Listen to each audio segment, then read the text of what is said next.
Mais qu'est-ce qui se passe avec Benzema? On est maintenant sûr qu'il y a eu quelques différends entre Benzema et Didier Deschamps, et même qu'Hugo Lloris et Antoine Griezmann se sont réjouis du départ de Karim. Alors, ce qui s'est passé, concrètement, c'est que Benzema a connu une petite blessure au tout début de la compétition. Le problème, c'est comment ça a été géré. Il a été écourté du groupe d'une manière prématurée et sans réel examen valide. C'est en réalité une décision de Didier Deschamps qui ne voulait pas de Benzema en équipe de France et qui a profité de cette occasion pour très gentiment et très poliment le pousser vers la sortie, avec bien évidemment la coopération du médecin de l'équipe. Alors le médecin, on peut en parler également. Déjà que beaucoup de joueurs présents en sélection française ne font absolument pas confiance au staff médical de la FFF et que de nombreux joueurs appellent directement les staffs médicaux de leurs clubs respectifs, comme par exemple Benzema avec le Real Madrid ou encore Mike Maignan avec l'AC Milan, et il y en a d'autres d'ailleurs qu'on va pas citer. Mais si en plus le staff de l'équipe de France est corrompu, alors là, franchement, on va pas s'en sortir. Donc voilà, concrètement, en fait, c'était totalement insensé que Karim Benzema quitte le groupe de l'équipe de France avec si peu d'explications, avec si peu de certitude. Et d'ailleurs, la preuve est qu'il a recommencé à jouer avec le Real Madrid bien avant que la Coupe du Monde soit terminée. Et donc, s'il n'avait pas été écarté de manière prématurée, il aurait pu rejouer avec l'équipe de France avant la fin de la compétition. Il aurait pu jouer notamment au moins les demi-finales ou au moins, ce qui est sûr, la finale. Après, aussi, ce qu'il faut noter, c'est qu'il y avait un énorme pessimisme dans les rangs. C'est-à-dire que là, on arrive en finale, tout le monde est content, tout le monde fait comme si tout allait bien, mais personne n'était confiant en équipe de France pour cette Coupe du Monde. Ils se demandaient même s'ils allaient passer les poules. Donc, arriver en finale, pour eux, c'était déjà un exploit. Donc maintenant, on essaye un peu de retourner à la situation et tout, nanani, nanana, mais bon.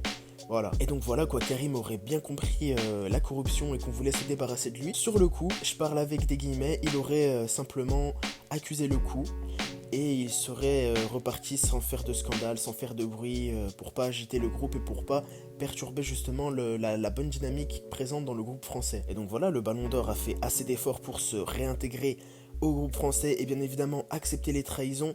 Malheureusement, je pense que là, c'en est trop pour lui et il a en toute logique décidé de prendre sa retraite internationale avec l'équipe de France. C'est vraiment dommage pour un des meilleurs attaquants du monde, mais bon, il a quand même 35 ans, donc bon, on peut comprendre. Une des raisons du clash qui s'est revitalisé ces derniers temps, c'est tout simplement la cérémonie du Ballon d'Or où Karim Benzema a remercié de nombreuses personnes, mais pas Didier Deschamps. Remercier déjà tous mes coéquipiers, que ce soit au Real Madrid ou en sélection, à mon entraîneur, à mon grand président qui est là.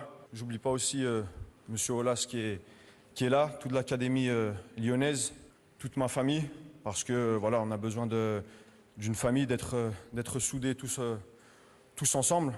Après voilà, il y a beaucoup. Ce qui l'aurait extrêmement piqué dans son ego et qui l'aurait extrêmement mal pris. Mais bon, en même temps, le remercier de quoi et à un moment donné, il faut se poser les bonnes questions aussi. Je suis désolé de pas être très impartial, mais bon. En tout cas, c'est une très grosse perte pour l'équipe de France. Équipe de France qui est très divisée en interne. On a vraiment plusieurs clans. On a carrément, comme je vous l'ai dit au début de la vidéo, des joueurs qui se sont réjouis du départ de Karim Benzema. Donc, une fois de plus, c'est... Après, Romain Molina explique ça beaucoup mieux que moi, mais c'est vraiment une question d'ego. C'est question d'hypocrisie. C'est-à-dire que tout le monde va avoir son petit quart d'heure de gloire. Et bien évidemment, quand Karim Benzema il est là, bien évidemment qu'il monopolise l'attention. Et donc voilà quoi, c'est vraiment dommage parce que nous, tout ce qu'on veut, c'est voir l'équipe de France aller le plus loin. On va pas commencer à crier au racisme directement parce que je ne pense pas que ce soit ça le premier motif. Mais bon, à voir comment ça va évoluer pour la suite. À noter que Didier Deschamps disait même en interne que ce serait sa dernière compétition, pour vous dire à quel point il y avait du pessimisme. Mais maintenant, vu qu'il est arrivé en finale de la Coupe du Monde, peut-être qu'il va rester au rang de sélectionneur. Donc voilà, il y a eu beaucoup de retournements de veste. Bien évidemment, c'est Zinedine Zidane qui en est le premier affecté, lui qui devait reprendre le rang de la sélection nationale, qui a refusé plusieurs clubs, dont le Paris Saint-Germain, pour pouvoir entraîner l'équipe de France. Et bien le voilà, remis sur le banc de touche, un peu comme Karim Benzema. Il aurait même refusé l'invitation de la FFF pour assister à la finale. À voir comment ça va évoluer par la suite.